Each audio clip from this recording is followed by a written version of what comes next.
the press this past Sunday, talking about how the twice impeached, disgraced former blogger president in Florida is grifting off the American people, all to raise money and fight against the big lie that the election was stolen from him.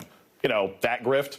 It's the subject of the latest book from journalist and author David K. Johnston, who has profiled Trump over the last 10 years and reveals the financial misdeeds of the Trump family. The book is entitled The Big Cheat: How Donald Trump Fleeced America and Enriched Himself and His Family. David K. Johnston joins us now. David, great to speak to you again.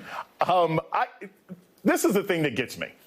Right off the bat, I figure at this point, if you're getting fleeced by Donald Trump, right? There's but so many times that somebody can send you an email that says, I'm a prince in a foreign country, please send me $20,000. If you fall for it 3 times, don't you almost deserve it? So the people who are still being fleeced by Donald Trump, are they victims or volunteers at this point?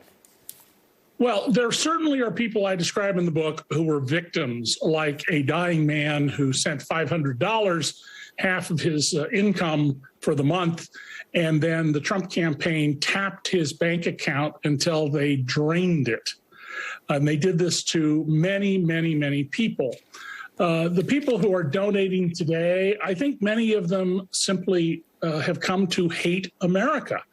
They're very unhappy for reasons I've described in the 33 years I've been covering Donald.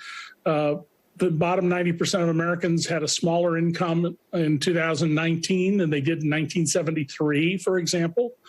Last year, I just reported that of all the pay raises in America in 2020, 82% of the money went to people who already make over $1 million a year. And the median pay raise was only $26.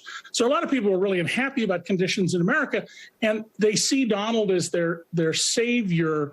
Even though he has no capacity to do that, he's really out just to line his pockets, his family's pockets, and in his administration, encourage others, including 2 cabinet secretaries I read about, to use the government to enrich themselves and their families rather than serving the public in a position of trust.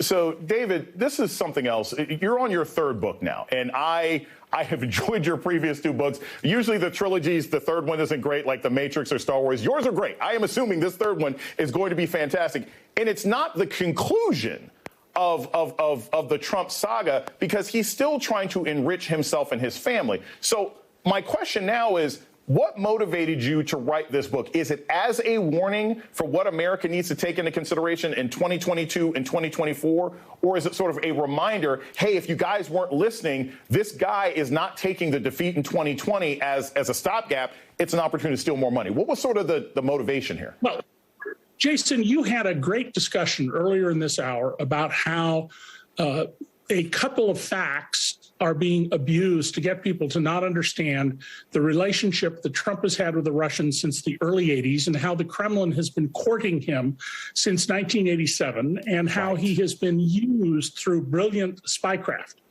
Well, similarly, when it comes to finances and ripping off the public and taxpayers, what I realized was, throughout the Trump administration, there were these loose threads. There'd be something here would be in the news for a day and something else here. And what I did was trying to tell people that all of that isn't going to work. Instead, pull together enough loose threads and create a tapestry so people can see how they were doing this, what they were doing, why it's inimical to your interests. And most importantly, at the end, there actually are solutions to this that I lay out. Now, since Donald Trump left office, it's very clear that what he's doing is he's become America's beggar in chief.